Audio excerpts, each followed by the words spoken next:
queridos hermanos, muy buenas noches o buenos días donde me vean. Bienvenidos a este su programa. El tema que vamos a tratar hoy día es sobre esa carta de C.S. Lewis, de la carta de los demonios a sus sobrinos, y inspirada también en una maestra presentación de un gran filósofo, el profesor Kraft en Estados Unidos, quien logró tomar como reseña obviamente la carta de C.S. Lewis y aplicarlo a sus días. Yo lo he tomado, lo he reeditado para que nos situemos en el contexto del cual voy a hablarles hoy día. En el contexto de que es el tiempo de los precursores del anticristo. Bien, como siempre, vamos a iniciar con nuestras oraciones. In nomine Patris et Filio et Spiritui Sancto. Amén. Pater noster, qui es in celis, sanctificetur nomen tuum. Adveniat regnum tuum, fiat voluntas tua, sicut in cielo ed in terra. Panem nostrum quotidianum da nobis hodie, et dimitti nobis debita nostra, sicut et nos dimittimus debitoribus nostris, et ne nos inducas in tentationem, sed libera nos a malo. Amén. Ave Maria, gratia plena Dominus tecum, benedicta tui mulieribus, et benedictus fructus ventris tui, Iesus. Sancta Maria, Mater Dei, ora pro nobis peccatoribus, nunc et in hora mortis nostre. Amen. Gloria Patri, et Filio, et Spiritui Sancto, sicut erat in principio, et nunc et semper, et in saecula saeculorum. Amen. San Michael Arcangelo, defende-nos in proelio, contra nequititas et insidias diabolo esto presidium, imperet illis Deus supplices deprecamur, tuque principes militias celestis satana maliosque spiritus malignos, qui ad perditionem animarum pervagantur in mundo, divina virtute in infernum detrude. Amén.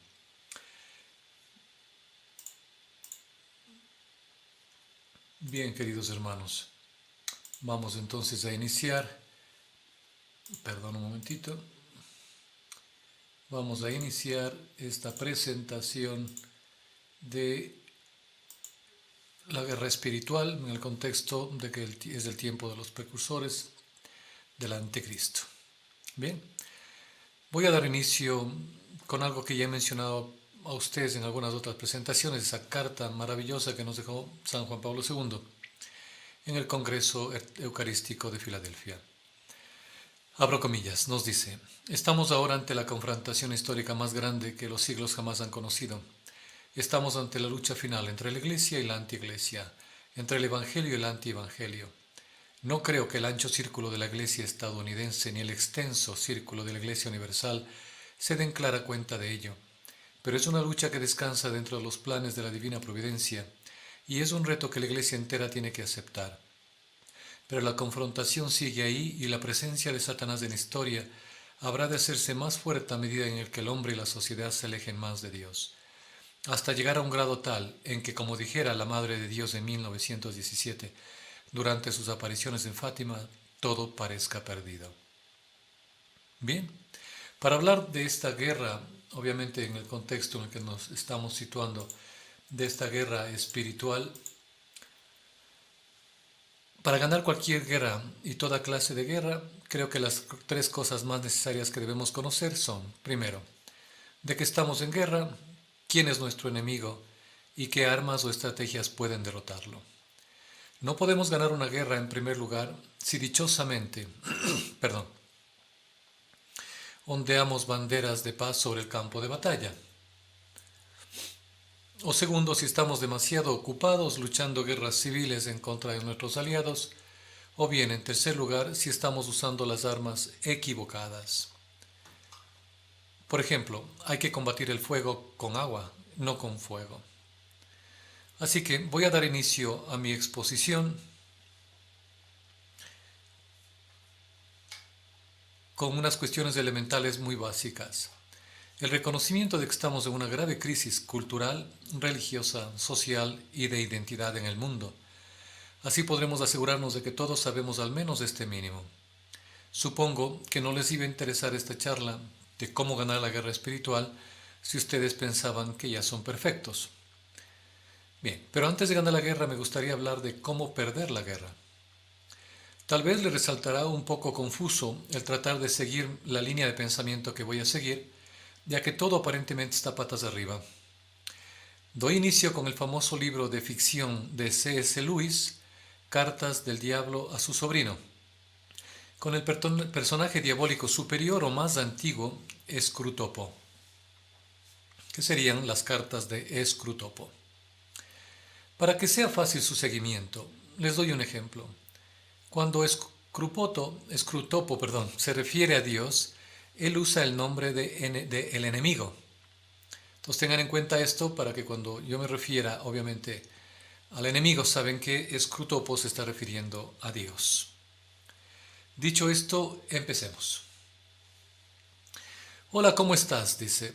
Soy Scrutopo. Estoy dando consejos a mi socio Junior Orugario, quien es un estudiante de demonio, en cómo destruir a la Iglesia Católica, que es lo único que se interpone en el camino al colapso total de la civilización cristiana. Hacia un cúmulo de desperdicio y basura digna únicamente para echarla por el desagüe. Mi querido y horriblemente feo Orugario, te voy a dar hoy día de mi sabiduría superior y exitosa 8 ideas básicas que deberás plantar en las mentes inconscientes de los católicos, especialmente de los teólogos y de los obispos.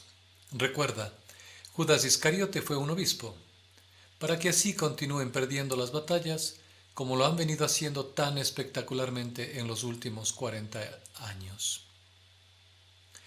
Estas 8 ideas son, y las he puesto en su pantalla para que ustedes puedan mirarla: florecimiento de la politización de su fe, apremio de continuas charlas alegres, felices, a pesar de que se les va la vida eterna por delante, real organización y el tratamiento de la religión como un negocio, sólido culto a las modas y a la aceptación social, es decir, el culto a lo nuevo o neoculto, la abolización de la excelencia y la adoración del igualitarismo, en especial sexualmente. Sexto, el neo-utilitarismo, consumismo, mundanidad o el mamón, materialismo, hedonismo. Séptimo, la tajante conversión de la santidad en espiritualidad. Y octavo, la exclusión y fobia de lo tradicional y ortodoxo. Puedes recordar estas 8 ideas por las siglas farsante, donde F es florecimiento, A apremio, R real, S sólido, A abolición, N neo-utilitarismo, la T de tajante y la E de exclusión y fobia a lo tradicional. 8 caminos de lo real a lo farsante. La verdadera estrategia del infierno es, por supuesto, sacar a las almas fuera de lo real, de lo auténtico, de lo verdadero, a lo irreal, a lo farsante, a lo falso. Nuestro enemigo es el ser mismo, ya que eso es lo que últimamente es Dios, perfecto, infinito, un ser ilimitado, Yak. Hay muchos caminos desde las alturas celestiales del ser a las profundidades infernales del no ser. Y aquellos que viajan en esas vías se hacen cada vez más y más irreales, en otras palabras, se hacen farsantes. De aquí que hay 8 formas de convertir a los católicos en farsantes. Estos 8 caminos, por supuesto, que no son los únicos, pero son 8 que han trabajado muy bien para nosotros por los últimos 40 años más o menos. Estos son parte de nuestro plan maestro. Por supuesto que debes tener mucho cuidado para que nuestro secreto no sea conocido. Evitar que no venga ningún creador de problemas a revelar lo que estamos actualmente haciendo con ellos, a saber, convenciéndoles para abrazar 8 formas de cometer suicidio espiritual gradualmente. Te presento estos 8 caminos en ningún orden en particular, excepto por las siglas fáciles de recordar, farsantes.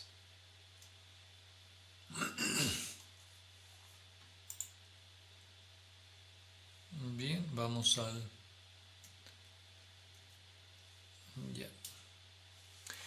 El primer camino es el florecimiento de la politización de su fe.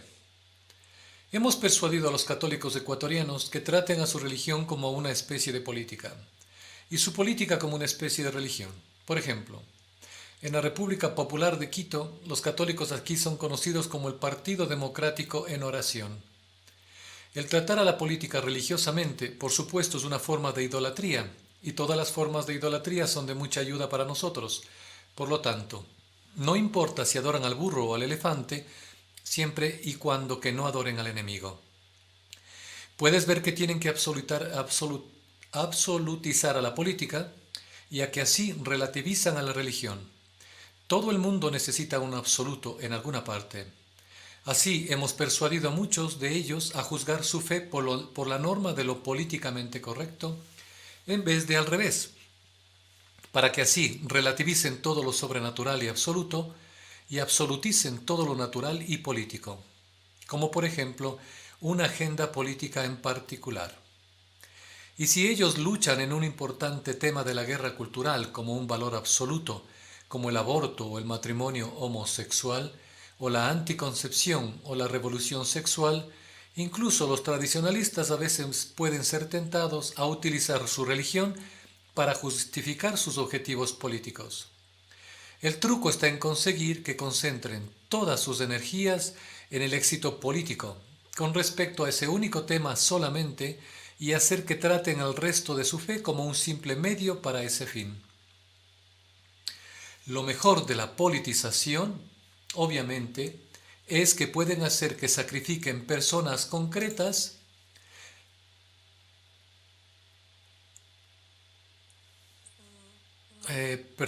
personas concretas a las causas impersonales abstractas.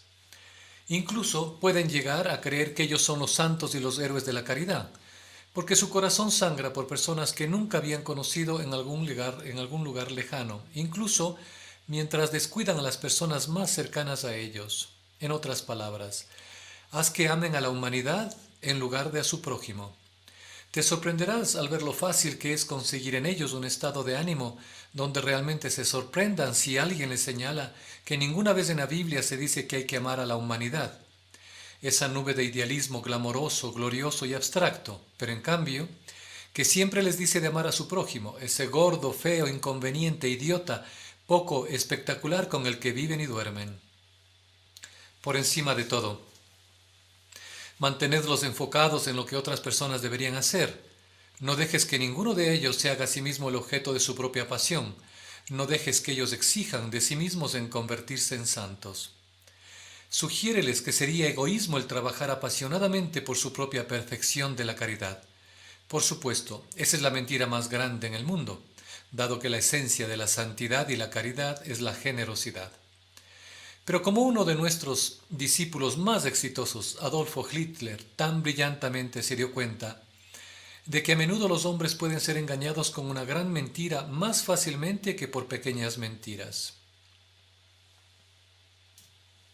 Segundo, un segundo principio es el principio del apremio de continuas conferencias y reuniones alegres y felices a pesar de que se les va la vida eterna por delante. Déjale siempre hablar de los logros, de los éxitos, de los avances que la Iglesia ha hecho en los últimos 50 años, en fin, de lo que ellos llaman la primavera de la Iglesia. Insiste en que insistan en que la Iglesia en el mundo está saludable, está en una primavera de fieles y vocaciones, a pesar de que las pruebas, al contrario, son devastadoras.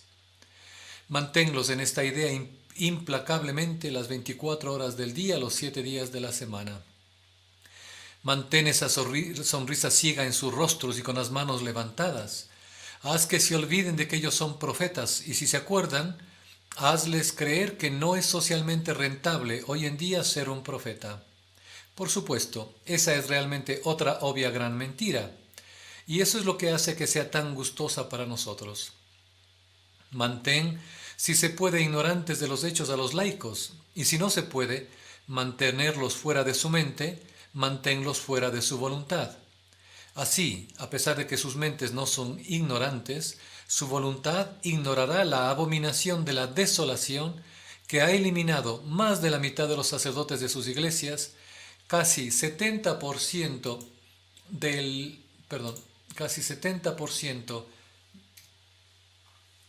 de la mitad de sus monjas, 90% del conocimiento teológico de los niños, la creencia en la presencia real entre el 70% de los católicos, la disminución en asistencia a la misa del 75% al 25% y a la confesión aún más, y la destrucción de las familias católicas en la misma proporción que las familias no católicas, ya que los católicos abortan, usan anticonceptivos, sodomizan, fornican y se divorcian casi al mismo ritmo que los no católicos, y así contribuyen, sin saberlo, al suicidio gradual de su sociedad mediante el ataque a su base única más fundamental, que es la familia.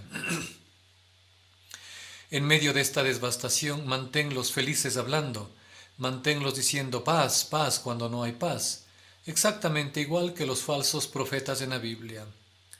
Manténlos pretendiendo que el campo de batalla en el que se encuentran es en realidad un patio de recreo, y que esas balas son realmente mariposas y esas minas antipersonales son realmente el camino de ladrillos amarillos a la tierra de Oz, mientras se celebran ciegamente a sí mismos con canciones de cómo ellos, y no Dios, están construyendo la ciudad de Dios, en una tolerancia universal y no con juicios críticos o sentenciosos. En otras palabras, persuádeles para que sean unos chambelanes espirituales. Haz que hagan caso omiso de lo más evidente y dominante en sus propias escrituras sobre la guerra espiritual. Eso nos dará, sus reales enemigos, enormes ventajas militares de sorpresa cuando ignoran o niegan nuestra existencia, e imagina la alegría que tendremos cuando nos necesiten. Bien, vamos a irnos a la tercera, que es un tercer principio, es la real adoración de la organización y el tratamiento de la religión como un negocio. ¿Y cómo lograste llevar tantas almas al infierno en esa época? Por el miedo. ¿Así? Excelente estrategia, vieja y siempre actual. ¿Pero de qué tenían miedo? ¿Miedo a ser torturados? ¿Miedo a la guerra, al hambre? No, miedo a enfermarse. Pero entonces nadie más se enfermaba en esa época. Sí, se enfermaban. Oh, nadie más moría. Sí, morían. Pero ¿no había cura para la enfermedad? Había. Entonces no entiendo. Como nadie más creía o enseñaba sobre la vida eterna y la muerte eterna, pensaban que solo tenían esa vida y se aferraban a ella con todas sus fuerzas, incluso si les costaba su afecto. Es decir, no se abrazaban ni saludaban, no tenían ningún contacto humano durante días y días. Incluso si les costaba su dinero, porque perdieron sus trabajos, gastaron todos sus ahorros y aún así se creían afortunados, siendo impedidos de ganarse el pan. Y no hablemos cuando perdían su inteligencia. Un día la prensa decía una cosa y al día siguiente se contradecía. Y aún así se lo creían todo. Perdían su libertad, no salían de la casa, no caminaban, no visitaban a sus parientes. Era un gran campo de concentración para prisioneros voluntarios. Ja, ja, ja, ja, ja. Aceptaron todo, todo, siempre y cuando pudieran prolongar un poquito más sus vidas miserables. Ya no tenían la más mínima idea de que Él, y solo Él, nuestro enemigo, es quien da la vida y la termina. Fue así, tan fácil como nunca había sido. También, querido Rugario, debes alimentar a su jerarquía, que protejan el cuerpo más que el alma de los que le siguen. Tienen que ver a su iglesia como una organización y no como un organismo, como un negocio terrenal y no como un misterio sobrenatural. Todos ellos deben ser persuadidos de ser Martas y no Marías. Deben preocuparse por su bienestar corporal, por su salud, los grupos, los programas, los comités, los números, la asepsia, el contagio y por supuesto el éxito. Ellos deben revertir la más célebre máxima de los santos, de que Dios no les puso en este mundo para tener éxito, sino para ser fieles. Deben adorar el éxito, no la santidad, y temer el fracaso, no el pecado. Para ello, deberán tratar a la iglesia como un negocio, sin que se pregunten para qué está ese negocio. Para que puedan mantenerse ocupados girando las ruedas y los engranajes de la organización. Manténlos en la esclavitud del activismo constante como Marta y hazles pensar que esta es la esencia de la caridad. Nunca les dejes caer en la idea contracultural de María, de que únicamente ella se sentaba junto a los pies de Jesús y escuchaba. Y si tienen que orar, manténlos hablando todo el tiempo, para tener al enemigo al día sobre lo que se necesita, tal como ellos lo ven, asesorando al enemigo acerca de cómo deben ser ejecutados sus negocios y corrigiéndole algunas de sus extrañas ideas que ellos no comprenden del todo, especialmente lo que está en Escritura. No dejes que se queden quietos y escuchen. Afortunadamente hemos dispuesto las cosas de tal manera que es muy difícil encontrar ya literalmente ningún silencio en ninguna parte de sus vidas, siempre teniendo algo de la televisión o de música de fondo en sus mentes, sino en sus oídos. No dejes que lean ese poema horrible de Santa Teresa de Jesús que dice: nada te turbe, nada te espante, todo se pasa, Dios no se muda, la paciencia todo lo alcanza, quien a Dios tiene nada le falta, solo Dios basta. Eleva el pensamiento al cielo, sube, por nada te acongojes, nada te turbe, a Jesucristo sigue con pecho grande, y venga lo que venga, nada te espante. ¿Ves la gloria del mundo? Es gloria vana, nada tiene de estable, todo se pasa. Wack. No sea que si leen este poema, ellos puedan verse a sí mismos en ese grandioso texto y busquen el silencio y se conviertan en contemplativos. Esa es una de las cosas socialmente más peligrosas que podrían hacer. Simplemente practicando la presencia del enemigo, adorándole y dejando que su mente y voluntad misteriosamente forme la suya. Eso es lo que la otra María hizo con su Fiat y el resultado, ya viste, fue desastroso. No dejes que sepan que eso estaba destinado a continuar. Bien, vamos a irnos hacia la próxima. El cuarto principio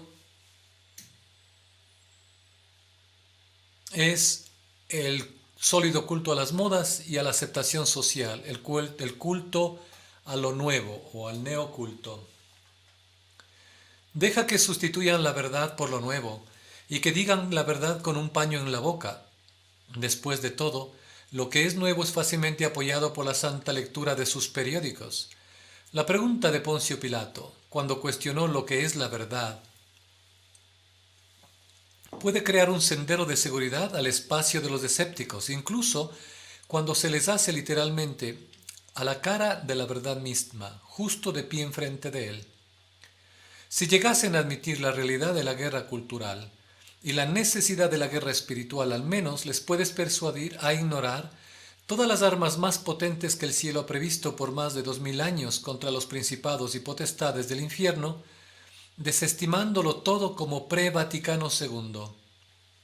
Esto incluiría la misa, la Eucaristía, la adoración eucarística, la confesión frecuente, las devociones tradicionales, a María como el Santo Rosario, cosas negativas como el pecado y el arrepentimiento y los sacrificios, y el ayuno y la mortificación y la infalibilidad de la revelación divina y el propio dogma y las vidas de los santos y hasta los credos, todos los cuales son pre-Vaticano II. Incluso el mismo Jesucristo es pre-Vaticano II. Por tanto, es el propio universo, por unos 4000 años. Ya ves, otras grandes mentiras. Por supuesto, el Vaticano II es un mito que se desmorona, pero puedes persuadirlos a ignorar ese hecho incómodo, ya que ellos no leen realmente los documentos del Concilio Vaticano II, sino más bien los libros de los herejes que les dicen lo que la Iglesia en realidad dijo, que en realidad es casi lo contrario a lo que la Iglesia realmente dijo. Ellos realmente creen que son unos grandes gusanillos de los medios, a quienes hemos manipulado de forma tan masiva, y a que ellos adoran lo nuevo.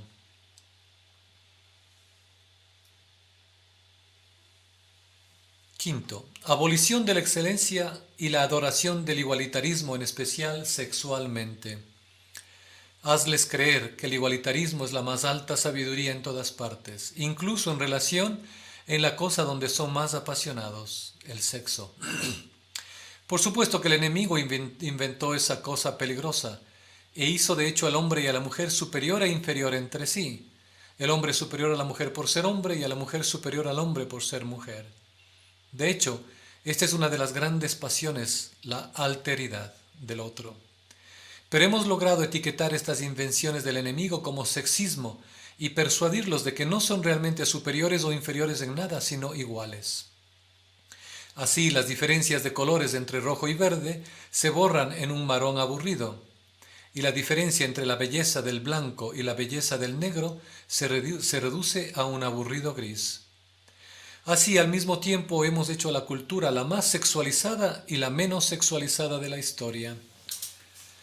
La más sexualizada porque hemos debilitado las restricciones morales contra el sexo sin inhibiciones, y la menos sexualizada ya que hemos hecho al sexo más aburrido de lo que nunca ha sido en la historia del mundo, al borrar no solo la emoción de las restricciones, sino también la emoción de las diferencias espirituales y psicológicas. Y les hemos persuadido para que etiqueten cualquier cuestionamiento de esta nueva ortodoxia unisexista como porqueriza machista, al menos en justicia, ya que hemos reducido a la justicia con la igualdad. Por supuesto, esta es otra gran obvia mentira, ya que es tan injusto el tratar a los desiguales por igual, como lo es el tratar igual a los desiguales. Pero recuérdales en tu testamento por creerse esta gran mentira. Debido a esta confusión acerca de la justicia, hemos conseguido que la mayoría de los católicos, incluso obispos y teólogos, se sientan más intimidados por aquellos que los odian, a saber, el furioso y duro movimiento autodeterminado feminista y los gobiernos. Por supuesto, esta es otra gran mentira, ya que al llamarlas a estas feministas, es como si llamáramos a los caníbales chefs, porque ellas son los peores enemigos de todo lo femenino.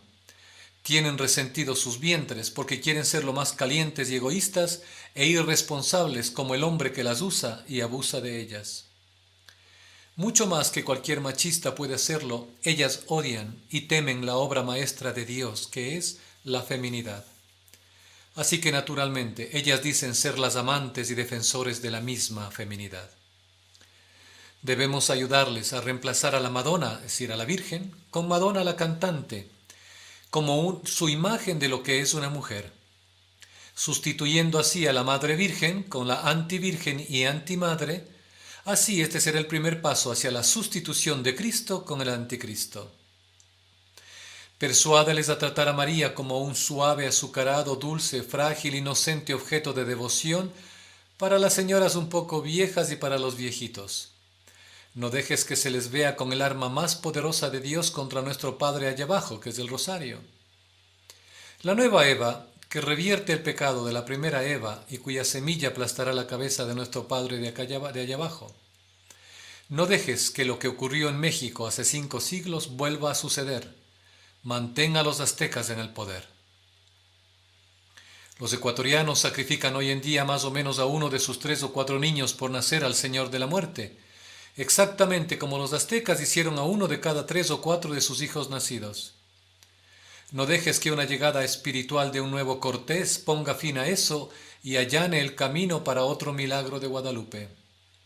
Y por cierto, asegúrate de persuadir a los hombres casados a no escuchar seriamente a sus propias esposas, que hablan en nombre de la naturaleza, de la tierra, del instinto, de la familia, de la tradición, del sentido común y de lo verdaderamente práctico. Persuade a los hombres a que ellos saben lo que es realmente importante. Después de todo, debido a que viven en el mundo real, el mundo de los negocios, de los informes y los gráficos de crecimiento y los microchips, de las computadoras y los números y las ideologías y del dinero y de la guerra y de los juegos de poder político, ellos saben más. No los dejes ver que una mujer es la cosa más poderosa en el mundo, porque a partir de su matriz se emite la cosa más grande que el universo mismo, una persona. Un alma inmortal unida en un solo ser, con un cuerpo mortal de un valor infinito y destinado a la alegría infinita. No los dejes ver a una mujer de esa manera, como lo hace el enemigo. Hazles ver a una mujer ya sea como un objeto de juego sexual, para que los hombres, como el chauvinista, lo hace o que la vean como un hombre inferior, un hombre suave, un error de la naturaleza que exige ser corregido. Sexto. Un sexto principio es el neoutilitarismo, el consumismo, la mundanidad o mamón. Haz de todos compradores en lugar de santos, mimados, vacíos, autoindulgentes, consumistas, absolutamente adictos a las comodidades de este mundo y totalmente dispuestos y finalmente impedidos de practicar sacrificios y abrazar los sufrimientos. En otras palabras, Sigue socavando la sola virtud que es absolutamente necesaria para la práctica de cualquier otra virtud en absoluto, que se llama coraje. Dales a Cristo sin la cruz. Los protestantes abrazan la cruz sin Cristo. Los musulmanes, con los vientres de sus mujeres, están poblando el mundo. Es de esta manera que están ganando el mundo de los cristianos, quienes abrazan a Cristo sin la cruz. Por supuesto, Cristo con la cruz puede conquistar todo, pero el Cristo sin la cruz nunca conquistará la cruz sin Cristo.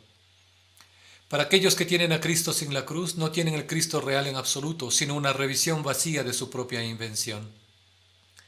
No dejes que aprendan nada de los santos. Haz que demonicen a todos los santos o los que viven radicalmente el Evangelio como a terroristas, o al menos a despreciarlos como fundamentalistas o de extrema derecha. Deja que se sientan superiores de no sentirse superiores, intolerantes de no tolerar a los intolerantes, juzgadores acerca de no ser jueces y absolutos sobre su relativismo cultural. Haz que teman a los virus y a las enfermedades más que a sus Judas Iscariotes que están dentro de la Iglesia, ese enemigo deshonesto de dentro, el secularismo y el relativismo que ha corrompido a la Iglesia. Ellos pueden ser persuadidos de ello, debido a que son vacíos, porque se adoran a sí mismos y a su comodidad. Persuádeles a hacer todo lo que los protestantes no son. Si los protestantes son fuertes, tienen que ser débiles, pero haz que llamen a esto compasión. Si los protestantes son fieles, ellos deben ser infieles, pero haz que llamen a la fidelidad fanatismo, y a la sofisticación infidelidad y madurez, y una nueva manera de vivir y ecumenismo. Si los musulmanes son astutos y están dispuestos a sacrificar las satisfacciones personales y presentes por tener familias numerosas, los católicos deben ser persuadidos a ser autoindulgentes y autocéntricos, y sin hijos, pero sí con perros. De esa manera, los musulmanes conquistarán la civilización que antes se llamaba la cristiandad, sin derramar una gota de sangre, porque van a producir así los musulmanes mucho más del arma más poderosa de todas, que son las madres. Bien, el séptimo. Asegúrate que ellos amen la espiritualidad en lugar de la religión. Asegúrate también que espiritualicen y psicologicen todo, hasta los sacramentos, aún la encarnación y la resurrección. Manténlos en el camino hacia el gnosticismo, el culto a la espiritualidad en lugar de la adoración de Dios. Después de todo, la espiritualidad es nuestra religión, y aquel ser más malvado en toda la realidad es nuestro Padre de allá abajo, que es un espíritu puro.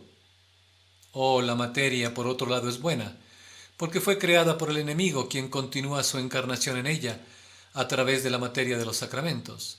Así que los católicos deben ser persuadidos a sustituir la santidad por la espiritualidad, el sujeto del bien por el objeto del bien, el sujeto de la verdad por el objeto de la verdad, la revelación divina por la psicología popular, el amor por la tolerancia, la verdadera pasión por los sentimientos de moda, de preocupación, la caridad por la filantropía, la fidelidad al dogma por lo políticamente correcto, el yo creo por el yo siento, lo que es verdad por lo que es verdad para mí, el arrepentimiento por la autoestima, el sangriento misterio de la cruz por la iglesia de la gracia barata, y el Dios de misericordia y justicia por el Dios Papá Noel. Dales una iglesia en la que su Dios sin sangre salva a un hombre sin pecado. Lo salva de la maldad a la amabilidad, no del infierno al cielo. No dejes que sean absolutistas morales. Persuádeles de que lo peor en el mundo no es el pecado o la condenación, sino el fanatismo. No dejes que recuerden que todos los santos en historia eran absolutistas morales. Haz que se enamoren de la amabilidad, no de la santidad. Recuérdales que a diferencia de la psicología popular, los santos causan problemas, que los santos son siempre contraculturales en todas las culturas, hasta en la cultura de los cielos. Haz que se sientan avergonzados de ser diferentes. Haz que aspiren no a la superioridad, sino a la mediocridad. No a la excelencia, sino al igualitarismo. Entonces serán inocuos e inofensivos, porque ninguno compra un producto que se anuncia de la siguiente manera: Coca-Cola es solo un poco más la chispa de la vida que Pepsi. Hazles creer que el único pecado es hacer que alguien se sienta mal o se moleste. Cualquier persona excepto el enemigo. Reemplaza el temor de Dios con el temor al hombre.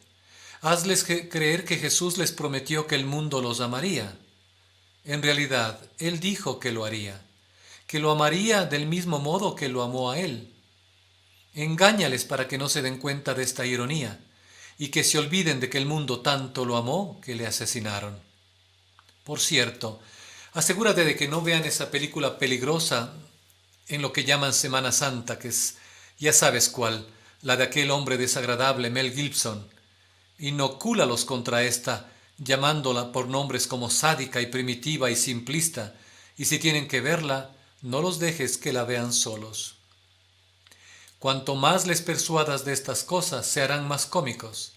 La persuasión debe tener lugar en la inconsciencia, por supuesto, no por ningún intento de persuasión racional. Estas ideas no tienen ningún sentido en absoluto a la luz del día. Tu primera regla estratégica, querido sobrino, debe ser la de apagarles las luces, y para ello te hemos suministrado con muchos filósofos y teólogos del establishment, que aseguran a sus estudiantes que la verdad es que no hay verdad, que existe un absoluto de que no hay absolutos, que los milagros de Jesús no son tales milagros, que todo es relativo excepto el relativismo, y que la razón es una trama religiosa europea que está muerta, que existe para oprimir a los liberales y ateos, que son los únicos libres pensadores. Recuerda que cuanto más grande es la mentira, las personas son más fáciles de engañar. Bien. 8. Asegúrate de que hay exclusión y fobia de lo tradicional y ortodoxo. Desde las falsas interpretaciones que promovimos se dieran del Concilio Vaticano II y de lo ambiguo sagazmente introducido por nuestros aliados en varios de los textos conciliares y en los medios de comunicación, hemos tenido un éxito rotundo a que tanto muchos obispos como sacerdotes y laicos tengan fobia a lo tradicional y ortodoxo y haya enfrentamientos entre ellos. Esto lo debes seguir alimentando, incluso haciéndoles creer que así defienden a la iglesia del enemigo. Debes encargarte personalmente de que en la jerarquía existan reservas hacia la misa tradicional, a pesar del documento ese que casi echa nuestros planes a la basura, del aliado del enemigo, el tal Benedicto XVI, con su infame Summorum Pontificum, donde claramente les dice a los obispos y sacerdotes que pueden celebrar esa misa de siempre, sin permiso del ordinario y libremente. Pero ante todo, deben celebrar la misa sin decoro, con apuros, con el afán de contentar y alegrar siempre a la asamblea y con la idea de que contentando al pueblo están más cerca del ecumenismo. Obviamente, lo que ellos no saben es que cada vez se protestantizan más y están cada vez más cerca de celebrar realmente esa cena como una mera cena, un convite, un banquete y ya no un sacrificio real.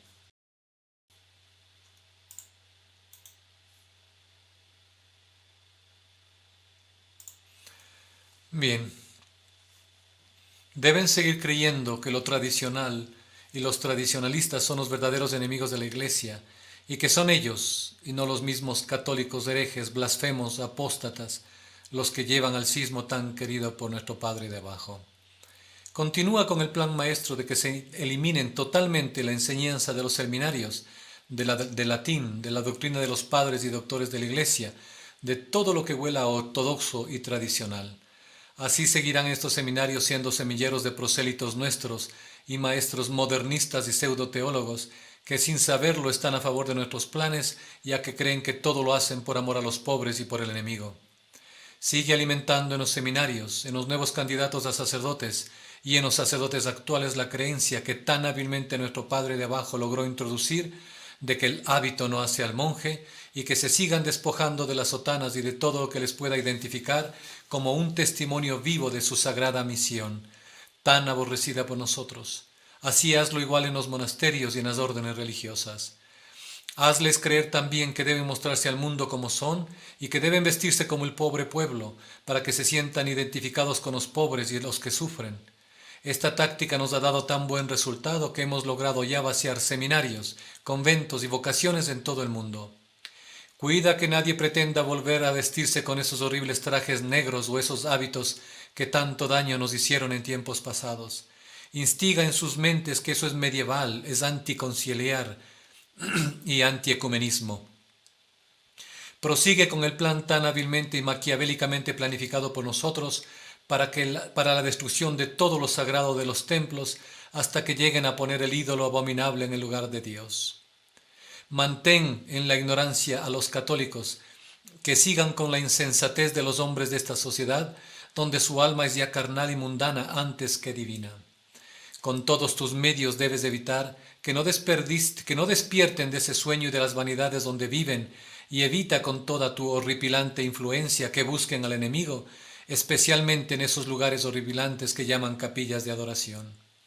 Debes seguir incitando a que se hable solo de la misericordia del enemigo, como los protestantes, burlándose de su justicia, y que no hablen del Dios que premia y castiga y que está en su mismo catecismo. Distráeles en creer que el infierno es aquí en la tierra, y que ya no hablen ni del pecado y aún peor de los 10 mandamientos del enemigo, ni de la tradición y el dogma, ni del purgatorio, y sobre todo evita a toda costa que hablen desde el púlpito de la pasión del enemigo, de su vía crucis, de su muerte y resurrección. Recuerda lo que esa monja polaca enemiga nuestra dijo que el enemigo le reveló, que 1 hora de meditación de mi dolorosa pasión tiene mayor mérito que 1 año entero de flagelaciones a sangre, y esto está muy en contra nuestra, por supuesto.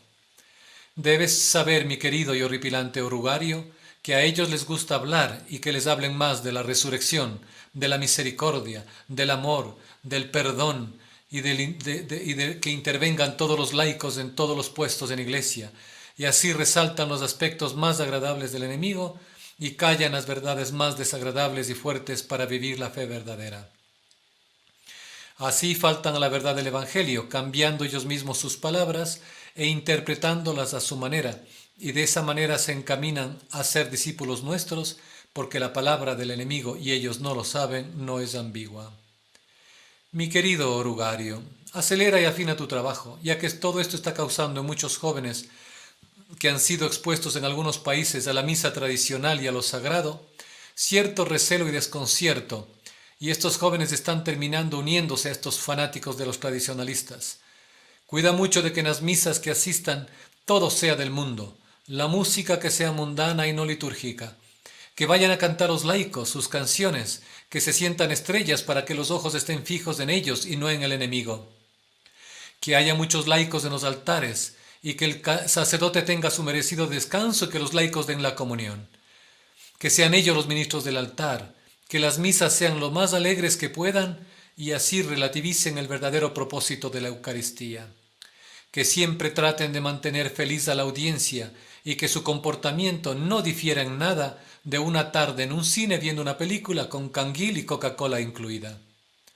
Por todo lo que estás haciendo, orugario, te felicitamos todos los demonios y nuestro Padre de abajo personalmente te envía sus más sentidas y horripilantes gracias. Muy bien, ahora permítame que me voy a sacar los cachos y vamos a ir a la segunda parte.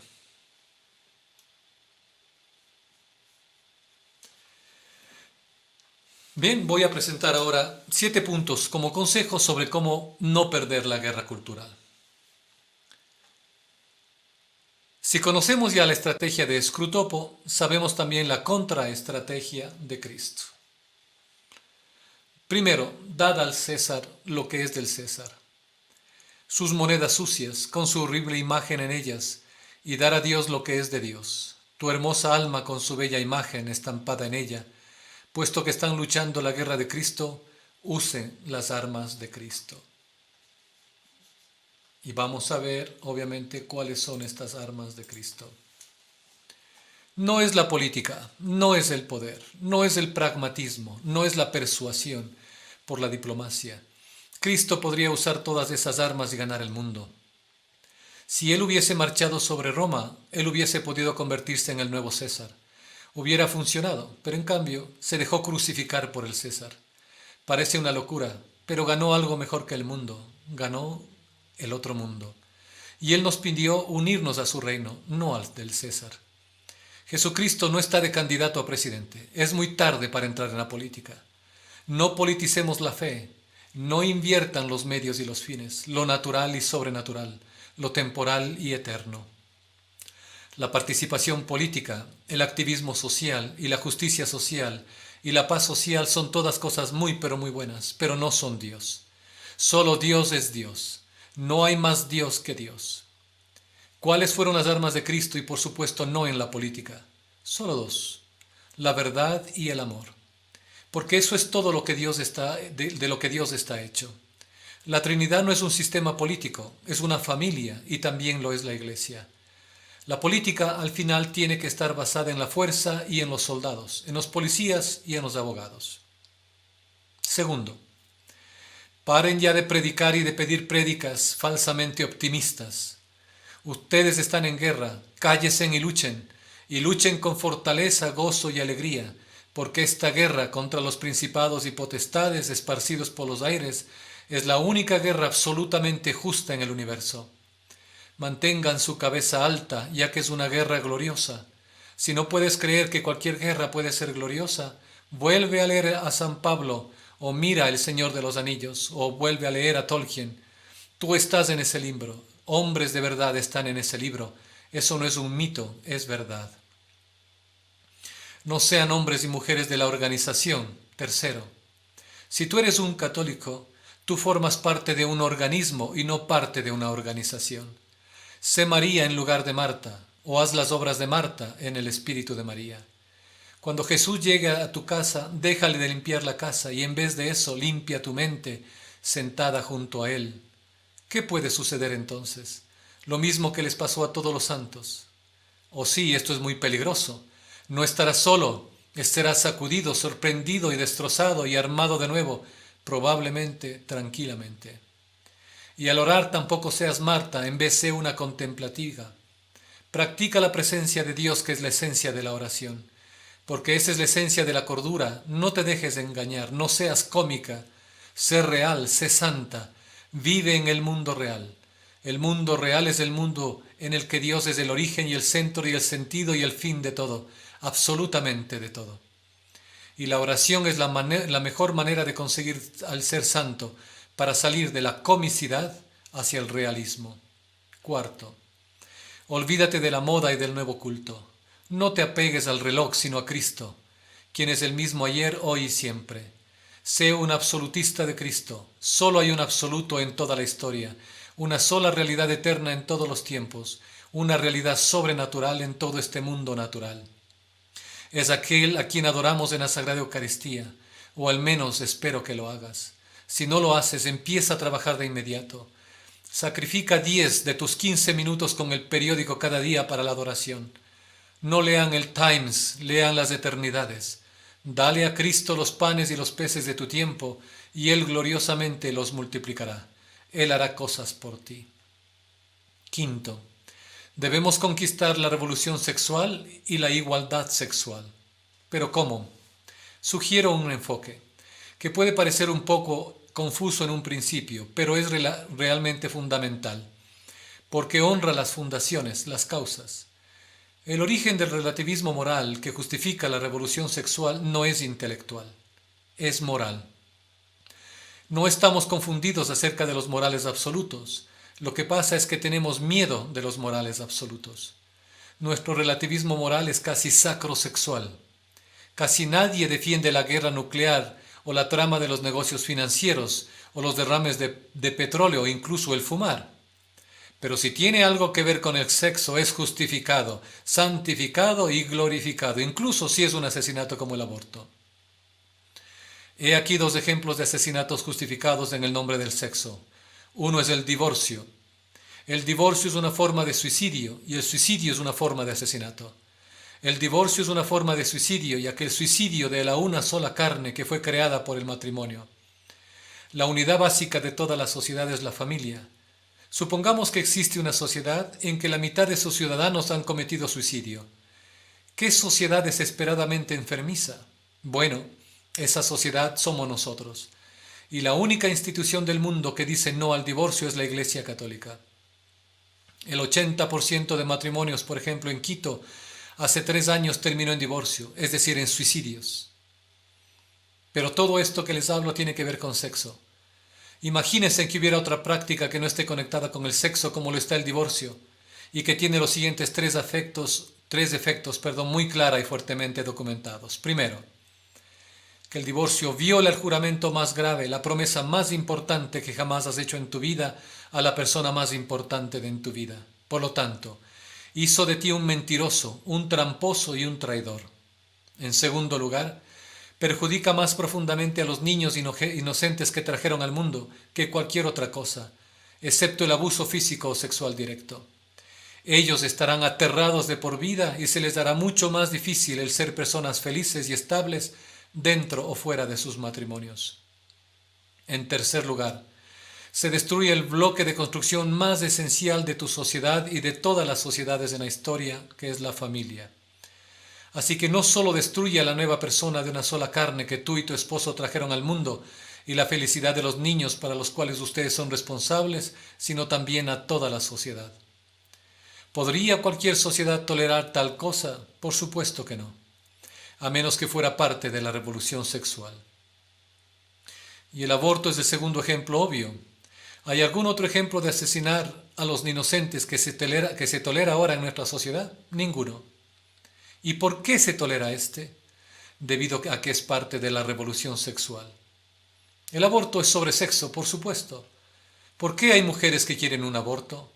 Debido a que el anticonceptivo ha fallado. El aborto es la última zanja, el último plan de seguridad del control de la natalidad. ¿Y qué es control de la natalidad? El control de la natalidad es la demanda para tener sexo sin tener hijos. Si las cigüeñas trajeran bebés al mundo, los abortuarios como Planned Parenthood o muchos otros, se irían a la quiebra. Cada cuestión concreta en la que hay desacuerdo en la iglesia de hoy es por sexo. El feminismo, el lenguaje inclusivo, la homosexualidad, la anticoncepción, el aborto, la fornicación, el divorcio y el nuevo matrimonio, entre comillas, todo desacuerdo es sobre la moralidad sexual. Todos los argumentos que he tenido con relativistas morales siempre se reducen a esta cuestión como su último recurso. Pero ninguna sociedad de relativistas morales ha sobrevivido. Es la dictadura del relativismo. Esa es la amenaza terrorista real para nuestra sociedad. Y el origen del relativismo moral es la revolución sexual. ¿Cuál es la respuesta a esta revolución? Dios la ha provisto. Así como Él proporcionó nuevas luces y nuevos credos para todas las herejías de la historia, el camino es la santidad.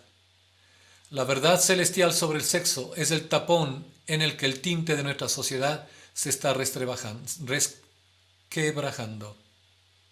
Sexto, seamos santos y no mundanos. Ustedes y yo somos parte del reino de los cielos, no del reino de este mundo. Aprendamos los movimientos de nuestro Señor. Olvidémonos de nosotros mismos, sacrifiquémonos. Perdónate y perdona. Dar es el secreto de la alegría. Pruébalo y te gustará. Hay dos clases de amor, el amor y la lujuria, la caridad y la codicia, dar y recibir, el ágape y el eros. Así como el egoísmo parece ser el camino, a la felicidad, esto en realidad es siempre el camino infalible e inefable a la miseria, por lo que el sacrificio personal por amor parece ser el camino a la miseria, pero en realidad es la forma de garantía a la alegría. Experimenta la emoción del sacrificio, pero si no puedes hacerlo por amor, no lo hagas, porque entonces no te dará alegría.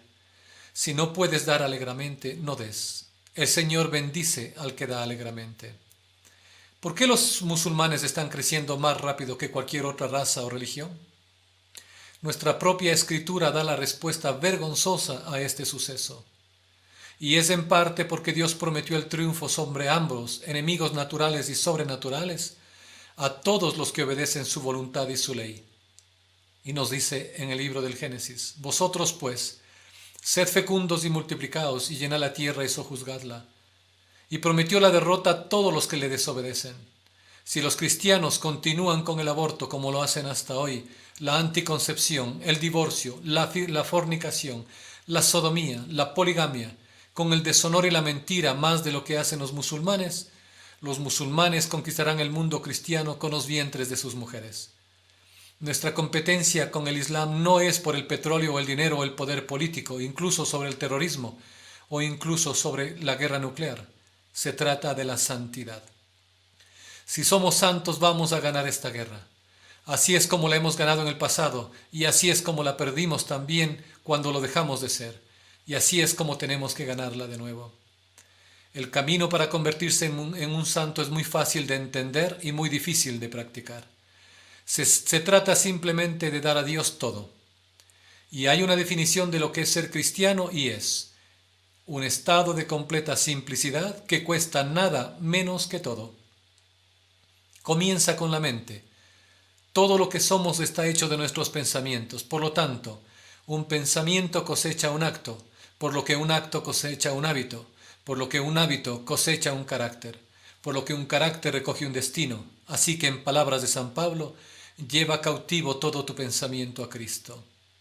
Séptimo, tenemos que ser santos y no espirituales.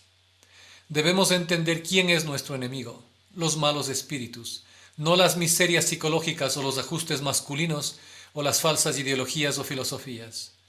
Y las colonias del enemigo en nuestras propias almas son nuestros propios pecados. Todo pecado es una gota de sangre drenada como Drácula del cuerpo místico de Cristo. Cada acto de amor es un vaso de agua fría dado a cada alma sedienta en ese cuerpo. No hay tales cosas como los crímenes sin víctimas. Nosotros ayudamos o dañamos la salud espiritual de todas las células de ese órgano, es decir, a cada persona en el mundo, por cada pensamiento y elección que hacemos.